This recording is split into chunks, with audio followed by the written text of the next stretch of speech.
So I polished the ID plate and then I painted it black because fortunately these letters are recessed into the plate, and so I filled it all with black paint. Now I'm wet sanding with 2000 grit so I don't scratch the material, but I also don't remove the paint out of the lettering. So I'm going to continue wet sanding this out with 2000 and we'll see how it looks.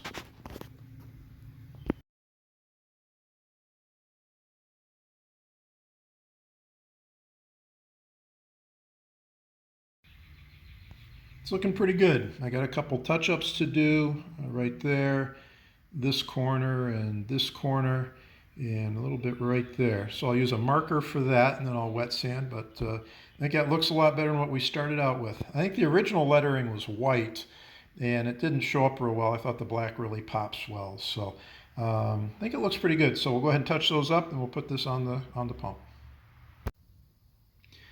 So that took a little bit of work, but it was worth the effort. And now it's on the pump, you can actually read the doggone thing. So I'm going to call that one done.